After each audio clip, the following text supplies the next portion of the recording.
Arquitectura de las aplicaciones en red. El objetivo de una red de computadores es poder ejecutar aplicaciones que se comuniquen a través de la red.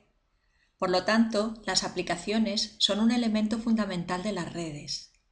De hecho, una aplicación aparecida a mediados de los 90, la World Wide Web, es la que ha propiciado el gran desarrollo que Internet ha tenido en los últimos años. En este vídeo aprenderemos aspectos de la implementación de las aplicaciones en red. Veremos también cómo se identifican los procesos que se comunican y, en particular, cómo se estructura la aplicación en los sistemas terminales.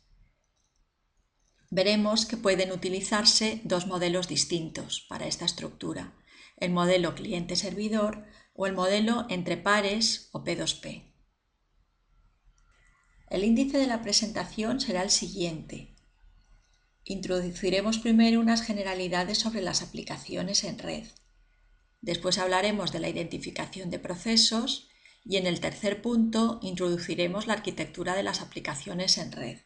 Finalizaremos con un breve resumen. Como hemos visto al inicio, las aplicaciones en red son programas que se ejecutan en diferentes sistemas terminales y que se comunican a través de la red. Estos programas pueden estar escritos en distintos lenguajes, como C o Python. Al final lo que importa son los mensajes que se intercambian a través de la red. Una cuestión importante es que estos programas que implementan el nivel 5 de la arquitectura TCP/IP solo se ejecutarán en los sistemas terminales, es decir, en los extremos de la red. Mientras que cuando los mensajes que generan pasen a través de los routers encapsulados en paquetes, en esos routers solo se utilizarán los tres niveles inferiores de la arquitectura, es decir, hasta el nivel de red. Pasemos ahora a hablar de la identificación de los procesos que se van a comunicar. Recordemos que en términos de sistemas operativos, un proceso no es más que un programa ejecutándose en un sistema terminal o host. La comunicación de procesos, cuando tienen lugar en el mismo sistema, siguen las reglas del sistema operativo local. Sin embargo, a través de una red, el intercambio de mensajes está regulado por un protocolo de aplicación. Para poder recibir mensajes, el proceso necesita un identificador. Los mensajes llegarán hasta el host gracias a la dirección IP. Pero, ¿resulta esta dirección IP suficiente para identificar el proceso? Las direcciones IP identifican de forma unívoca un computador en la red, pero si tenemos varios procesos ejecutándose en el mismo sistema, no permiten distinguir a cuál hay que entregarle los mensajes que se reciben. Así pues, ¿cómo distinguiremos entre distintos procesos dentro del mismo computador? Pues utilizaremos un identificador de puerto, que no es más que un valor de 16 bits. Los puertos vienen a ser como los buzones de una finca o como las extensiones de teléfono en una oficina, de forma que todos los procesos del mismo sistema compartirán la misma dirección IP, pero tendrán un identificador adicional que es el número de puerto. Antes de escribir el código, será necesario diseñar la arquitectura que va a tener la aplicación, que es un concepto distinto del de la arquitectura de red. Por ejemplo, la arquitectura de Internet está formada por 5 niveles y es conocida como arquitectura TCP/IP. Desde el punto de vista del desarrollador de aplicaciones, la arquitectura de red es fija y proporciona un conjunto específico de servicios a las aplicaciones de red. Sin embargo, la arquitectura de la aplicación es elegida por el desarrollador y define la estructura que tendrá la aplicación sobre los diferentes sistemas terminales o hosts. En la actualidad se utilizan dos tipos diferentes de arquitectura de red, la arquitectura cliente-servidor y la arquitectura entre pares o P2P. Cualquiera de los dos casos se refiere a aplicaciones distribuidas que se comunican a través de una red. El modelo cliente-servidor. Este es el modelo predominante que surgió primero y el que utilizan las aplicaciones clásicas como el correo electrónico, la web o el servicio de nombres de dominio que permite traducir los nombres de ordenadores a direcciones IP.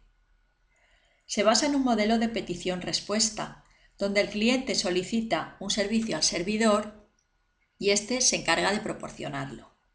Por ejemplo, en el caso de la web, el cliente es el navegador, del que podremos tener diferentes implementaciones como Chrome, Firefox o Safari. Y el servidor web al que se conecta al cliente, que podrá ser, por ejemplo, un Apache. Se trata de un modelo asimétrico donde siempre inicia la comunicación el cliente. Esto permite que el cliente pueda ejecutarse de forma temporal, en un ordenador que no tiene por qué estar conectado permanentemente a la red, mientras que el servidor habitualmente sí que se ejecutará las 24 horas del día, los 7 días de la semana.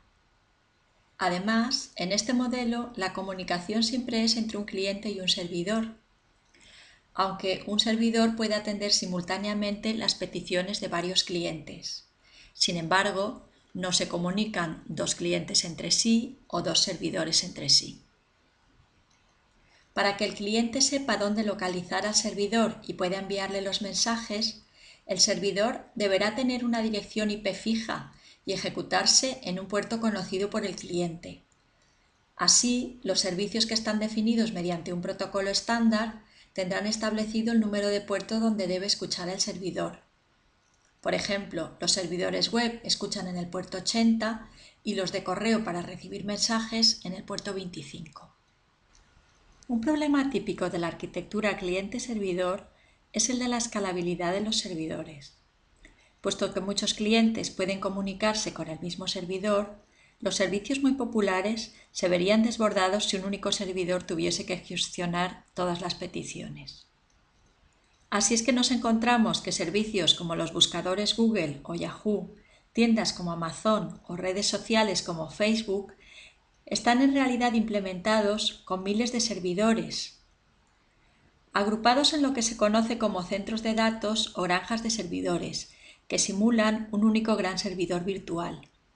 En realidad, estos macroservidores en ocasiones incluso están replicados en diversos puntos geográficos para atender de forma más eficiente a sus clientes. Este tipo de infraestructuras requieren interconexiones con elevado ancho de banda y producen un consumo eléctrico también muy importante. Además, no aprovechan, por ejemplo, que un mismo servidor muy remoto pueda estar siendo objeto de acceso por dos clientes muy cercanos entre sí. Veremos que esta situación sí que se aprovecha en la arquitectura entre pares. En este modelo entre pares, todos los miembros incorporan la funcionalidad de servidor y cliente, y las peticiones se pueden dirigir a cualquiera de los otros miembros. Los pares son usuarios domésticos que se conectan de forma intermitente al servicio y existe una dependencia mínima o ninguna dependencia de servidores siempre activos. La principal ventaja de esta arquitectura es su escalabilidad, ya que, por ejemplo, en una aplicación para compartir archivos P2P, aunque cada par genera una carga de trabajo al solicitar archivos, también añade recursos al sistema distribuyendo archivos a otros usuarios. Por lo tanto, esta arquitectura presenta una buena relación entre coste y prestaciones, ya que normalmente no requiere una infraestructura de servidores significativa ni un gran ancho de banda. Al utilizar el ancho de banda, la capacidad de almacenamiento y la capacidad de procesamiento de los dispositivos que se conectan, los recursos aumentan en proporción directa al crecimiento de la red. Muchas de las aplicaciones actuales están basadas en este modelo. Entre ellas encontramos aplicaciones para la distribución de archivos en Internet como BitTorrent, telefonía sobre IP como Skype o televisión IP. Por otra parte, también presenta una serie de inconvenientes. Al ser un sistema descentralizado, su administración resulta más compleja. Por otra parte, el ancho de banda del acceso residencial suele estar dimensionado de forma asimétrica, de forma que asigna mayor ancho de banda al canal de descarga de datos que al canal de subida, lo que no se adapta bien a esta filosofía. Además, al permitir el acceso al sistema a usuarios desconocidos, existe un riesgo de seguridad y también se facilita la descarga de virus o troyanos. Para finalizar, En este vídeo hemos visto en qué elementos de una red se ejecutan las aplicaciones.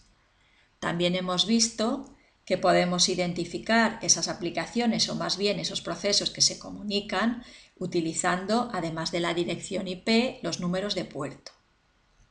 También hemos descrito las arquitecturas de aplicación que existen y sus características.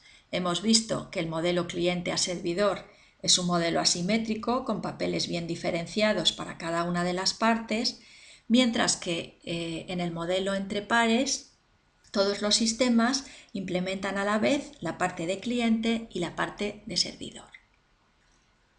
Bien, esto es todo. Muchas gracias por vuestra atención.